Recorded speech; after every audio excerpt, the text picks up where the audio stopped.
There is enough scientific data that points to a concern for increased cancer rates in humans. Well, the whole RBGH thing represents fundamental flaws in the regulatory process. We allow BGH to go on and ensure that we are taking excessive risks with society.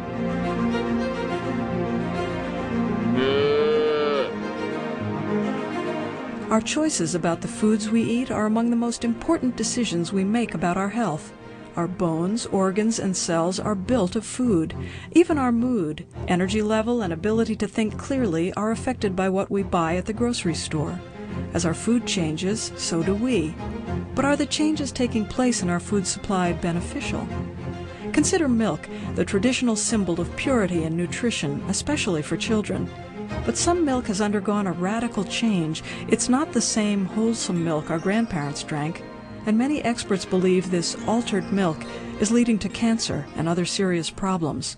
The altered dairy products were introduced in 1994 when farmers started injecting their cows with RBGH. RBGH stands for recombinant bovine growth hormone, which means genetically engineered bovine growth hormone. RBGH is also known as RBST. It's the same thing. It is a genetically engineered hormone developed to force cows to produce more milk, typically 5 to 15% more milk. It speeds up their metabolism, where they will eat more feed and they'll give more milk. Jeffrey Smith is an international best-selling author and expert on the health risks of genetically engineered foods. Nearly 1 out of every 6 dairy cows in the United States are injected with this pharmaceutical drug, which critics call crack for cows. Studies show that it decreases the nutritional content while it increases the amount of antibiotics, the amount of hormones, and the amount of pus. It's marketed by Monsanto under the brand name Posilac, and they want more cows in this stuff. Of course, you'll want to inject Posilac to every eligible cow, as each cow not treated is a lost income opportunity. To make RBGH, scientists take genes from cows and insert them into E. coli bacteria. The new genetically engineered E. coli then produces the cow's hormone. Bovine growth hormone stimulates another powerful hormone called IGF-1, insulin-like growth factor 1. The milk from treated cows has much higher levels of IGF-1, and that's a big problem. Dr. Jenny Pompilio of Oregon Physicians for Social Responsibility told a TV interviewer why her organization is trying to get RBGH taken off the market. But we at Oregon PSR believe in the science, and there is enough scientific data that points to a concern for increased cancer rates in humans. RBGH increases the IGF-1 in cow's milk, and this is not disputed. It's also not disputed that elevated levels of IGF-1 can promote cancer in humans. A Harvard study showed that men with high levels of IGF-1 are 4 times more likely to develop prostate cancer. Premenopausal women are 7 times more likely to develop breast cancer. It's implicated in lung and colon cancer. And a recent study implicated IGF-1 in a higher rate of fraternal twins. In fact, in the United States, we have twice the rate of increase of fraternal twins than in the UK, where RBGH is banned. Almost all the industrialized countries of the world have banned this. This includes Canada, Australia, New Zealand, Japan, and all 25 countries of the European Union. Not only that, but the Codex Alimentarius, which is the UN's main food safety body, voted and said we cannot guarantee that this is safe. A European Commission report stated that avoidance of RBGH dairy products in favor of natural products would be the most practical and immediate dietary intervention to achieve the goal of preventing cancer. The approval of RBGH in 1993 was probably one of the most controversial decisions the FDA ever made. There's a revolving door between Monsanto and the FDA. The person in charge of policy at the FDA when RBGH was approved was Michael Taylor, Monsanto's former attorney and later their vice president. Margaret Miller worked on RBGH issues doing research for 5 years at Monsanto and then became FDA branch chief in the division that evaluated her own research. Susan Sechin worked for Monsanto doing research on RBGH and then became the primary FDA review officer for RBGH. One of the main problems with the FDA review of the drug was that they treated it as an animal drug and didn't look at it as a human drug. So they failed to take into consideration most of the possible health effects. A human drug requires 2 years of carcinogenicity testing and extensive birth defect testing. BGH milk was tested 90 days on 30 rats at any dose before it was approved. Well, the whole RBGH thing represents fundamental flaws in the regulatory process. The outside influence, the lack of proper structure, proper personnel to do the job that we trust them to do. The FDA does no studies. The companies do the studies, and they send the paperwork to the FDA, who then reviews it. I found flaws in it that, according to regulation and good science, should have been addressed. This was approved prematurely without adequate information. When Dr. Burroughs kept demanding more tests, they said he was holding up the approval process, and so they fired him. If we allow BGH to go on, I'm sure that we are taking excessive risk with society. Monsanto dismisses the concerns of scientists and physicians around the world. It's unfortunate that the public is being scared, in other words, being frightened by an issue that shouldn't be of concern. One former Monsanto scientist told me that his colleagues who were doing safety studies on RBGH switched to organic milk for themselves because they were concerned about the health risks. This is not something that knowledgeable people have concerns about. When scientists in the Canadian government reviewed the FDA's approval of RBGH, they wrote a scathing report saying that the FDA's approval failed to properly address the human safety requirements of the drug, including possible sterility, infertility, birth defects, cancer, and immunological derangements. Posilac is the single most tested new product in history and is now available to you specifically so you can increase your profit potential. Canadian government scientists testified in 1994 that they were being pressured to approve RBGH even though they thought it was unsafe. The documents were stolen from a locked file cabinet in a government office, and that Monsanto's representative offered them $1 to $2 million to approve the drug without further study.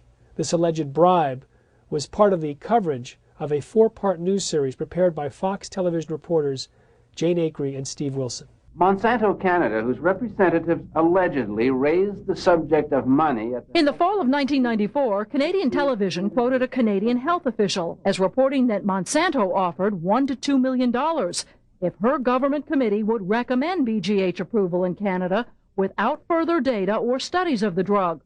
Another member of her committee who was present when Monsanto made the offer was asked, "Was that a bribe?" Is that how it struck you? Certainly. Monsanto said the report alleging bribery was a blatant untruth and that Canadian regulators just didn't understand the offer of money was for research. Monsanto demanded a retraction. The Canadian Broadcasting Company stands by its story. The FDA doesn't require labels on dairy products from cows treated with RBGH. In fact, Monsanto sued dairies that labeled their products as RBGH-free. In 2003, for example, Monsanto sued Oakhurst Dairy for labeling on their carton "no artificial hormones." Oakhurst had to settle with Monsanto by including a disclaimer sentence on their carton, which said, FDA states, no significant difference in milk from cows treated with artificial hormones. Oregon PSR strongly disagrees with this disclaimer because of the scientific data that we've been talking about today. Investigative reporter Jane Acree said this concept that there's no difference in the milk from cows treated with RBGH is one of many fabrications that she discovered while doing an investigative report on RBGH for a Fox TV station in Tampa. The deceptions from Monsanto, the deceptions were numerous. The milk, the cornerstone is the milk is the same wholesome product that it's always been. What they need to know is that the milk hasn't changed. And that's the important thing here. The milk hasn't changed. And that was something that they kept repeating. And even though you could show them their own studies that show there's an increase in IGF-1, I mean, it's certainly not the same product. How can you be saying that?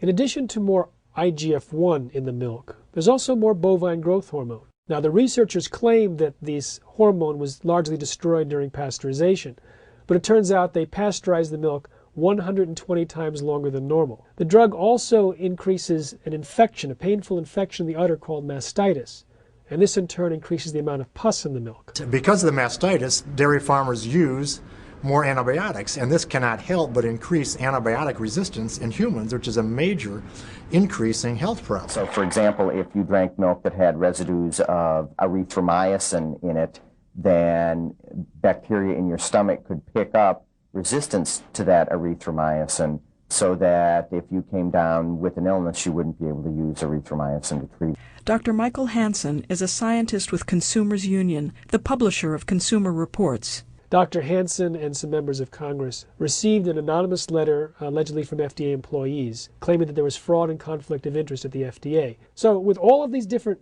changes in the milk, the IGF-1, the bovine growth hormone, the antibiotics, and the pus, who do you suppose wrote the disclaimer for the FDA claiming that the agency said that there's no difference? It was Monsanto's former attorney, Michael Taylor, who was in charge of FDA policy from 1991 to 94 before becoming Monsanto's vice president.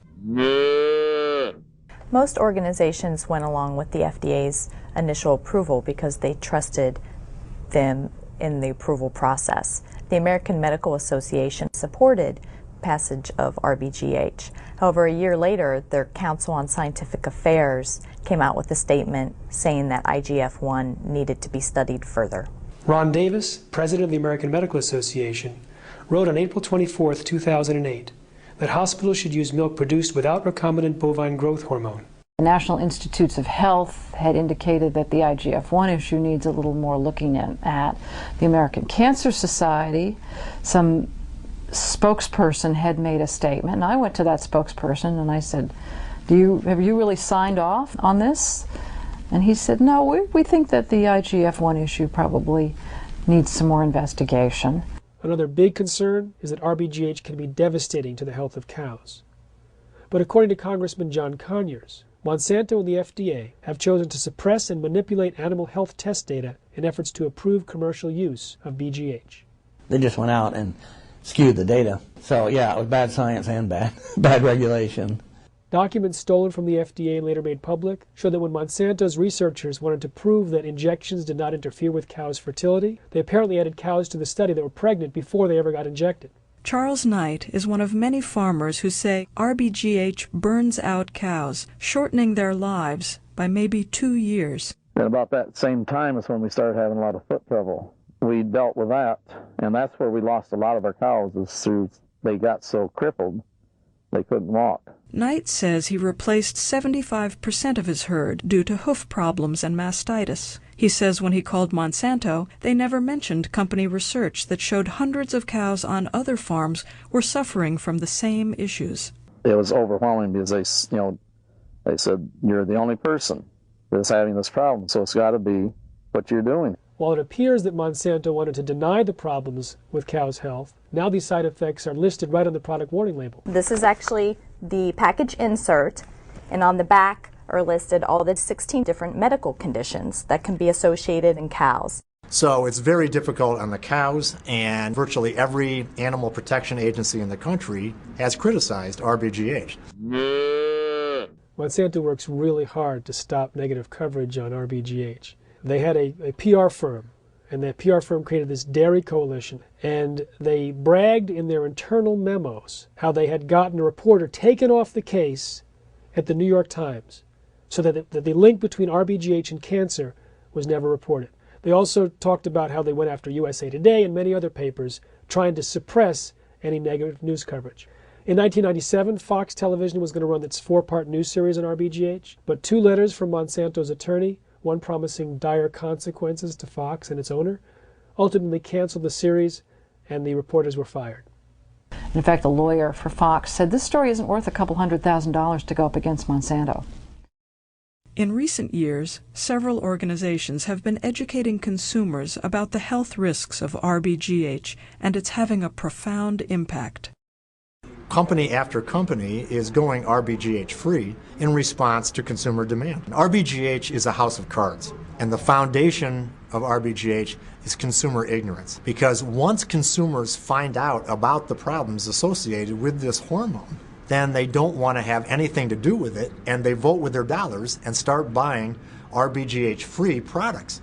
Healthcare Without Harm, which is an international coalition of over 400 organizations dedicated to safe and healthy practices in hospitals, issued a formal position statement opposing RBGH. We're now currently seeing hospitals all over the country going RBGH free. Many schools have banned RBGH, and that's critical because children are most at risk from the potential dangers. Even minute fluctuations in hormones can be very important in growth and development. So this is especially concerning for children. And for her, now that she's eating regular people food, we want to give her as much good stuff without the chemical additives as possible. I'm talking to you today as a physician, but also as a mother. I have a beautiful 15-month-old boy, and it's one of my top priorities to make sure that he grows up to be as healthy as possible. So I want to avoid RBGH, and I only purchase RBGH-free products. There are two kinds of RBGH-free products. First, there's organic. Organic, by definition, will not allow the use of this hormone. Second are conventional RBGH-free products, and again, look at the label. We have several examples of RBGH-free labeling. The first is from Alpenrose Dairy, and they note RBST-free. Dairy Gold notes this milk comes from cows not treated with the growth hormone RBST. Ben & Jerry's ice cream makers note we oppose recombinant bovine growth hormone.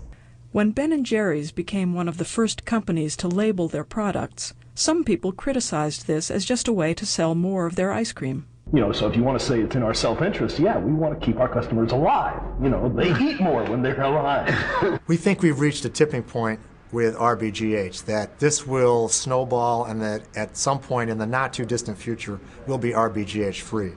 By the same token, we can see the same thing happening with genetically engineered foods in general. The same challenge is educating the public. Once people realize about the health and environmental risks of genetically engineered foods in general, the same thing will happen. The whole story of GE, or genetically engineered foods, including soy, corn, cottonseed, and canola, it's just like the RBGH story. Monsanto's former attorney was in charge of policy at the FDA, company research was rigged, news coverage was suppressed, and the entire population is exposed. And just as dangerous as RBGH is for health, the dangers of GE foods may be even more damaging. The Institute for Responsible Technology and its coalition partners are pioneering the campaign for healthier eating in America, which is designed to end the genetic engineering of the food supply. But just as consumer education hit the tipping point on RBGH, so too the campaign for healthy eating in America is expected to hit the tipping point to drive GMOs out of our food supply. What we need is to get the information out to more parents, more schools, more consumers, so we can all eat healthier, non-genetically engineered diets. To learn more about RBGH, genetically engineered foods, and the campaign for healthier eating in America, see www.responsibletechnology.org.